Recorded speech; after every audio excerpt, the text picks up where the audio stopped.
بالونه بجنيه، وشويه حبوب اربز ب2 جنيه من اللي الولاد بيجيبوها يلعبوا بيها دي. هتعملي حاجة حلوة قوي، هتقوي عضلاتك وفي نفس الوقت ولادك هيلعبوا بيها، وهي غالية قوي لو اشتروها. انت بقى وفري واعمليها في البيت. بسم الله الرحمن الرحيم، والصلاة والسلام على سيدنا محمد أشرف الخلق أجمعين. يلا نسمي على الرسول وتعالى أقول لكم أنا عملت اللعبة دي إزاي. دي اللعبة دي أولا كده أنا كنت اشتريتها البنوتي من أكتر من سنة ب15 جنيه. تخيلوا البتاع اللي أنا ماسكاها في إيدي دي كانت ب15 جنيه.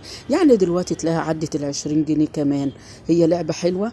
بصي زي ما انت شايفة كده، بتمسكيها بإيدك وتضغطي عليها كده، بتقوي عضلات الإيد وتحس إنها بتطلع كده الطاقة السلبية اللي فيكي وتحسسك بانتعاش كده، وفي نفس الوقت الولاد بيلعبوا بيها. بصوا أنا بعمل بإيدي كده بوريكم إن هي بتقوي عضلات الإيد، وفعلا زي ما بقول لكم.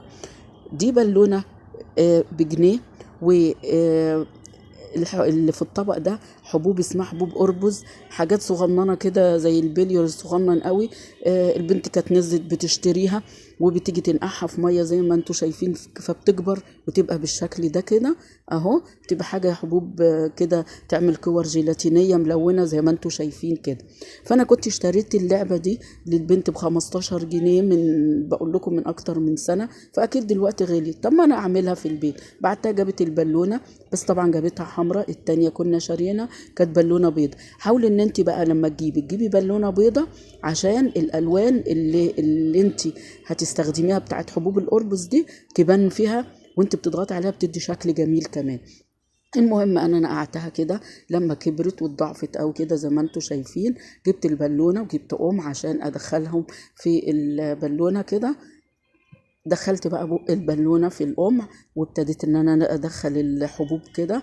انا عايزه املى البالونه بس ما تبقاش مضغوطه قوي.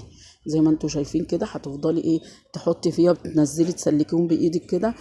لما البالونه يعني تبقى مليانه، لكن مش للاخر. سيبي حته كده في بق البالونه عشان تبقي تربطيها بيها زي ما انتوا شايفين كده.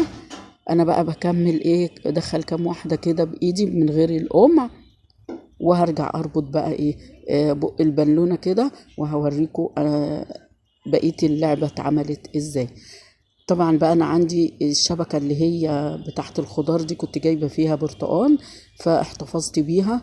فهاخد منها حته كده وهعملها يعني اربطها، هقطع حته مربعه كده وهدخل فيها البالونه واربطها كويس، وهتشوفوها دلوقتي بقت عامله ازاي.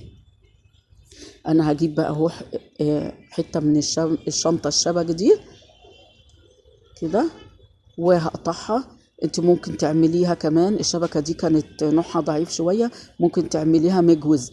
يعني بصي تقطعي كده، تخلي الحته المربعه اللي هتقطعيها دي تبقى مربعه عشان تستحمل الضغط وانتي بتضغطي بايدك على البالونه، عشان تستحمل الضغط، ما الشبك بتاعها ما يوسعش. فانا بقول لكم الاخطاء بقى اللي انا وقعت فيها، ان انا كنت عاملاها بطبقه واحده. فانت بقى اجوزي الحته اللي انت هتعمليها تقطعيها من الشبكه، خليها طبقتين على بعض عشان تستحمل ضغط ايدك زي ما بقولك. انا بربطها اهو. هتشوفوا لعبه حاجه حلوه قوي. لو العيال اشتروها تلاقيها غاليه. بقول لكم كانت ب15 جنيه من اكتر من سنه، دلوقتي اكيد اتضاعف ثمنها وغليت. هي حلوه قوي بصراحه. لما بتقعدي تضغطي عليها بايدك كده بتقوي عضلات الايد كمان. لو انت متضايقه او مخنوقه كده اضغطي كده هتلاقي نفسك ارتحتي كده، بتطلع الطاقه السلبيه. وفي نفس الوقت لو الولاد لعبوا بيها حلوه قوي. بس بقوا جيبوا البالونه بيضه. هي ملك بقى جابتها لي لونها فوش كده، فلو بيضه هتبين الالوان اللي في حبوب الأربز جوه. احنا اي حاجة تغلى لازم نعملها ونعمل البديل ليها عشان نوفر وندبق. حتى لعب الولاد لازم اللي نقدر عليه نعمله في الغلا دوت. ادي حاجة بسيطة اهي وغالية. معرفش دي كانت غالية على ايه والله. انا ساعتها كنت مستغربة وان هي غالية بالسعر ده، بس البنت كانت شبطت فيها. فانتوا هتشوفوها اهو. جربيها بقى اعملي لولادك. وحبوب القربص دي عامله زي البلي صغنن قوي كده، بتتباع اكياس كده عند الناس اللي هم بتبيع بلالين ولعب اطفال واستيكرات والحاجات دي، ب2 جنيه الكيس، وادي بالونه بجنيه، يعني 3 جنيه عملنا لعبه حلوه اهو. شايفين شكلها جميل ازاي؟ وبصراحه ممتعه كده، وانت بتلعبي بيها هتلاقيها، او انت بتضغطي بايدك كده هتلاقي نفسك مرتاحه نفسيا كده، حتى لو انت مضغوطه او عصبيه اعملي بيها كده، بتضيع العصبيه وفي نفس الوقت بتقوي عضلات ايدك. كمان عاوزه اقول لكم ايه، آه لازم نجرب كل حاجة، ولازم نشوف البدايل لأي حاجة في الزمن الغلا دون.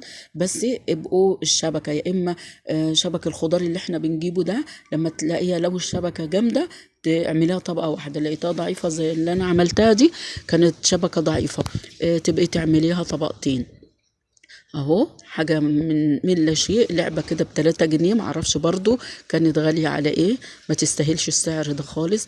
ادي احنا عملناها ب3 جنيه والعيال يلعبوا ويتبسطوا، انت كمان تعملي بيها كده تضيعي الضغط العصبي اللي عندك، تقوي بيها عضلات ايدك.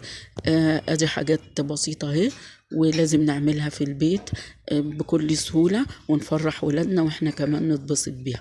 مع السلامة.